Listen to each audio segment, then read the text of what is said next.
Corner Radio Bisnis Pas FM. Halo mitra bisnis, Nina Amelia kembali hadir untuk Tax Corner menjawab pertanyaan Indri di Bogor yang sudah dikirim ke redaksi pasfm.com.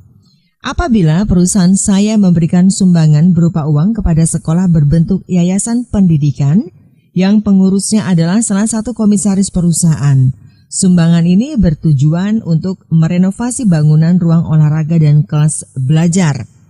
Yang mau saya tanyakan, apakah atas sumbangan ini bisa dibiayakan atau deductible bagi perusahaan? Selanjutnya, apakah atas penerimaan sumbangan itu menjadi objek pajak bagi pihak sekolah? Indri di Bogor, pertanyaan Anda akan dijawab oleh Bapak Agus Susanto-Lihin, Tax Partner dari ATS Consulting. Sebelum menjawab pertanyaan Ibu Indri ya, saya akan jelaskan terlebih dahulu dasar hukumnya tentunya ya. Kalau kita lihat di Undang-Undang Pajak Penghasilan di pasal 6 ayat 1 ya, di situ disebutkan bahwa untuk pemberian sumbangan fasilitas pendidikan itu dapat dikurangkan dari penghasilan bruto. Ya, artinya pemberian sumbangan fasilitas pendidikan ya itu bisa diakui ya untuk mengurangi penghasilan bruto perusahaan atau wajib pajak. Nah, tapi ketentuannya itu diatur lebih lanjut di peraturan pemerintah. Nah, kita lihat lagi di peraturan pemerintahnya, di aturan teknisnya ya, di aturannya di PP 93 tahun 2010 ya. Di situ mengatur mengenai sumbangan ya, salah satu sumbangan fasilitas pendidikan melalui lembaga pendidikan ya, yang merupakan sumbangan yang dapat dikurangkan sampai jumlah tertentu dari penghasilan bruto dalam rangka perhitungan penghasilan kena pajak bagi wajib pajak. Di sini ya di PP 93 ini di situ mengatur mengenai syaratnya. Ya, syaratnya yang mana agar sumbangan ini itu bisa menjadi biaya ya. Menjadi biaya seperti itu. Nah, apa aja syaratnya? Ya, kalau kita lihat di PP 93 ini disebutkan ya, pertama syaratnya adalah wajib pajak ya mempunyai penghasilan neto fiskal berdasarkan SPT tahunan PPh tahun pajak sebelumnya. Ya, ini syarat yang pertama. Nah, syarat yang kedua ya, si pemberian sumbangan ini ya tidak menyebabkan rugi ya pada tahun pajak sumbangan yang diberikan ya. Jadi pihak yang memberikan sumbangan ya tidak menyebabkan rugi ya di tahun pajaknya itu. Nah, yang ketiga ya syaratnya adalah didukung oleh bukti yang sah.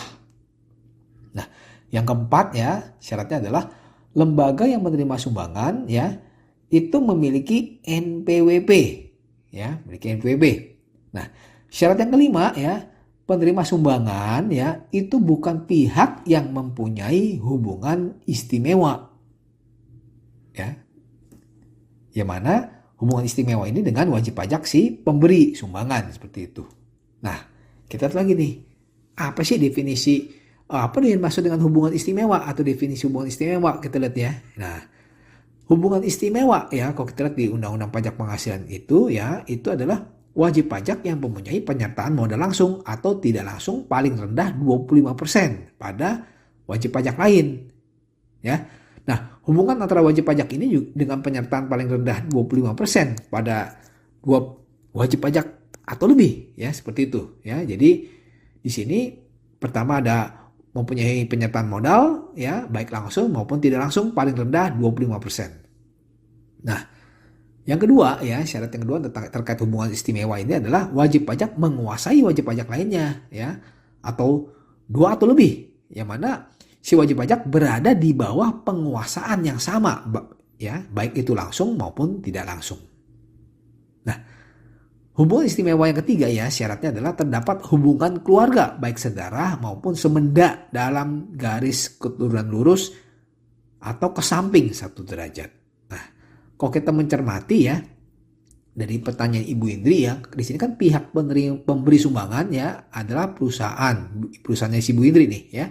Nah, salah satu pengurusnya adalah komisaris di perusahaan Bu Indri. Nah, tapi dia juga pengurus di yayasan pendidikan seperti itu. Nah, di sini kita bisa simpulkan bahwa untuk pemberian sumbangan ini ya itu termasuk bagian dari transaksi yang mana mempunyai pihak yang memiliki hubungan istimewa. Nah, artinya apa? Artinya atas sumbangan berupa uang ya bagi perusahaan Bu Indri ini yang disumbangkan ini kepada Yayasan Pendidikan itu tidak dapat dikurangkan dari penghasilan bruto seperti itu. Karena udah jelas diatur di PP 93 tahun 2010. Ya, karena ada hubungan istimewa ya, karena di sini komisaris perusahaan Bu Indri ya dengan dia juga sebagai pemilik di Yayasan Pendidikan seperti itu. Nah, terus bagaimana? Ya, kalau untuk bagi pihak penerima ya, dalam hal ini pihak yayasan pendidikannya yang menerima sumbangan berupa uang ini, apakah menjadi objek pajak atau tidak karena ada hubungan istimewa ini. Nah, kita lihat lagi ya di ketentuan di aturan mengenai aturan sumbangan ini ya, aturan sumbangan terkait ini ya, bahwa bagi pihak yayasan pendidikan ya, atas penerimaan sumbangan ini ya, yang mana berupa uang untuk pembangunan fasilitas pendidikan ya, itu bukan merupakan objek pajak ya. Jadi bagi pihak yayasan pendidikan ya, dia menerima sumbangan itu bukan merupakan objek pajak walaupun dia memiliki hubungan istimewa ya. Itu jelas ketentuannya ya, diatur di Peraturan Menteri Keuangan nomor 90 tahun 2020 ya. Di sini mengatur mengenai sumbangan maupun harta hibahan yang dikecualikan sebagai objek pajak penghasilan, karena di sini pihak penerimanya adalah yayasan ya, yayasan pendidikan seperti itu. Oke, demikian saya Agus Santolihin. Semoga bermanfaat untuk Bu Indri dan pendengar Pas FM.